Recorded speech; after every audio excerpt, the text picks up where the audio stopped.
so much that is unique about African American history and culture and thought is contained in the way they use language.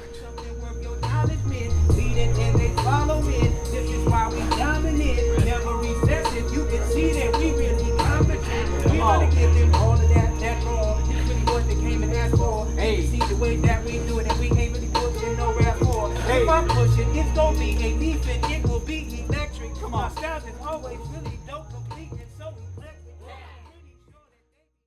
Language is an essential component of how we perceive reality. It's how we look at the world and explain it to each other. And in some ways, you can't really understand the history of a people or an event or a place without understanding the language that surrounds it.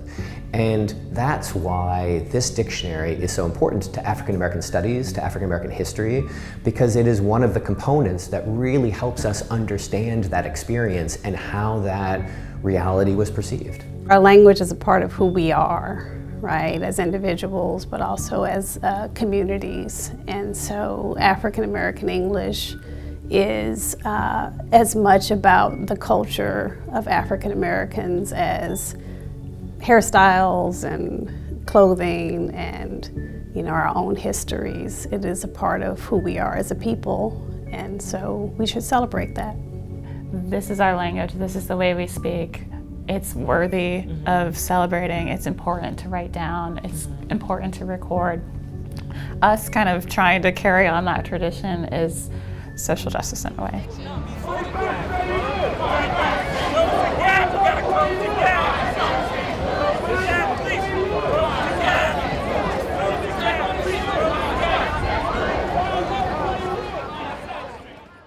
The way African Americans embodied the English language was thought to be a deviant from the norm, substandard, but not just substandard, a sign of their innate intellectual inferiority.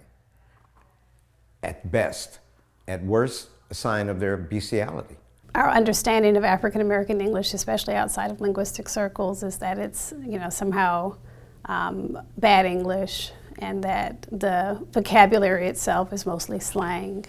And I think this gives researchers a tool to be able to just show, you know, what the full lexicon actually involves, to clarify, you know, what we mean when we use the term slang, and just to show that, you know, these are words that are legitimate, they're validated, and now they are in an Oxford dictionary that people will look at as a source of authority.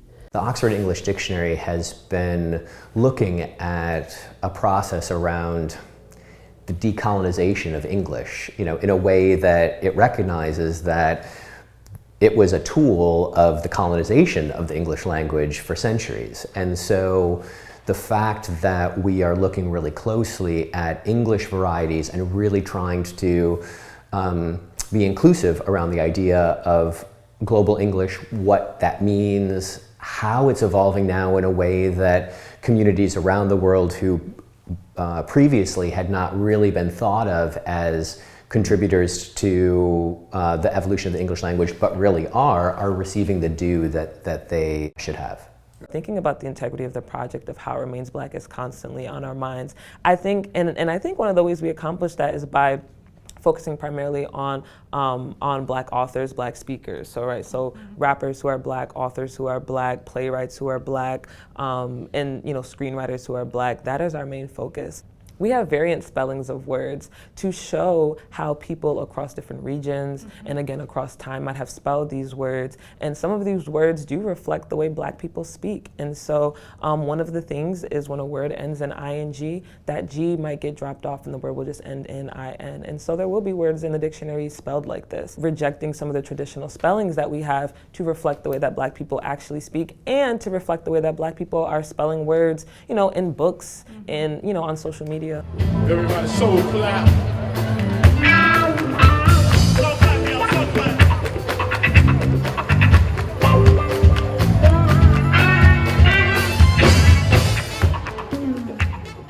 Some of the dominant topic areas that we've identified so far would be hair and fashion terminology, food and drink. Music is a great one. We're looking at music terms going all the way back to 19th century music. There's a lot that we're investigating as far as 1920s, 1930s music, blues, the development of rap and hip hop. Really good example might be the term old school, which is used by many people who use American English these days.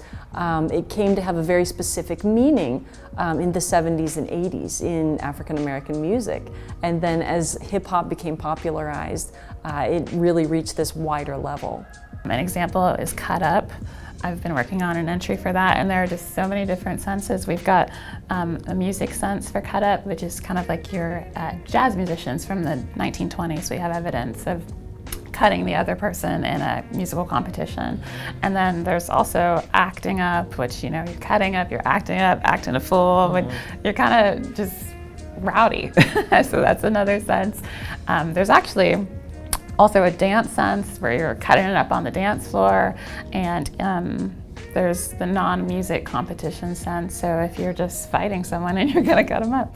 Call response types of exchanges that happen within African American church ceremonies that, as far as I can tell, you don't necessarily hear used in other settings.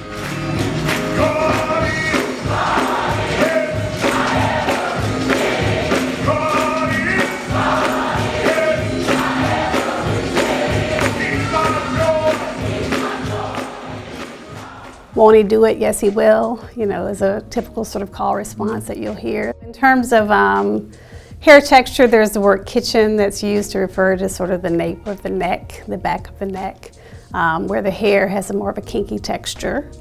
That's a term that has historically been used only within the African American speech community. There's a lot of language to talk about different shades of skin color, so terms like light-skinned and dark-skinned, or even light-skinned and dark-skinned are terms that you tend to only hear within the African American speech community. One of my favorite types of words that we've looked at are like these words that get used, that Black people use to describe ourselves, but particularly about being like aware and knowledgeable. We have words like hip and hep, words like woke, and yeah, exactly, right? And so like all these words are like words to describe someone who is in on the trends. You know what's going on socially, but you also know what's going on politically. And I think it seems like we've had words like that kind of from our various movements and up until now, and that's really cool to me.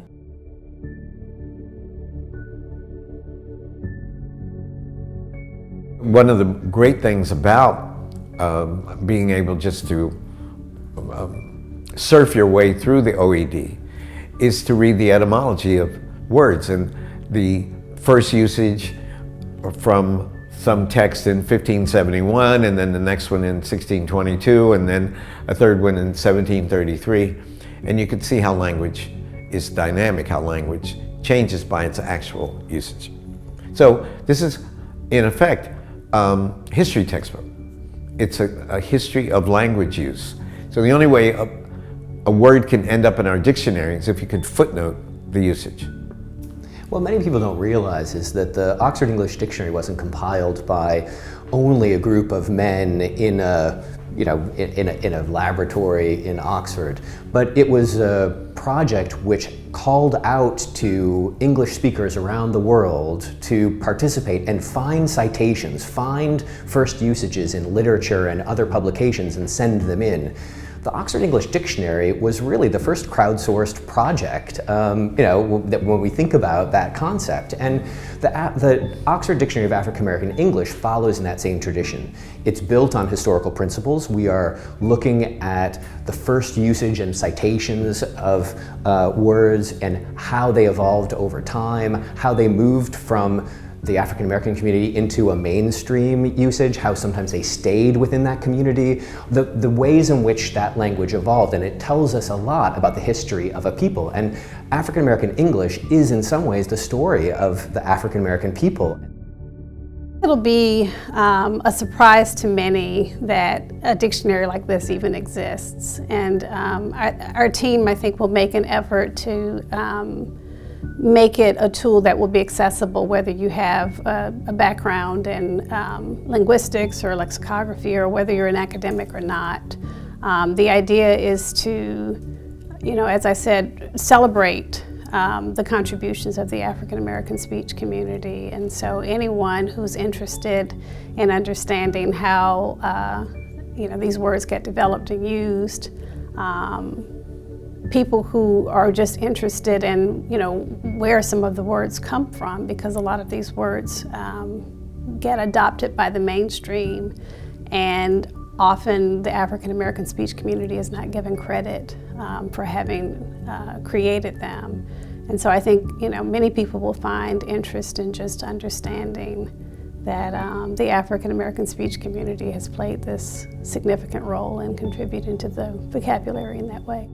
Black people were as inventive in their use of the English language as they were in the way they used musical instruments and European musical forms. That it was just another outlet for their uniqueness and their creativity at the level of sublime genius. And that I would never get tired of reflecting on the wonders inherent in the way African Americans have reshaped the English language to reflect who they really are as human beings. We wanna give them all of that raw. This really what they came and asked for. Hey, see the way that we do it, and we ain't really pushing no rap for. If I'm pushing, it's gonna be a beef and it will be electric. Come on, styles is always really dope, complete, and so electric.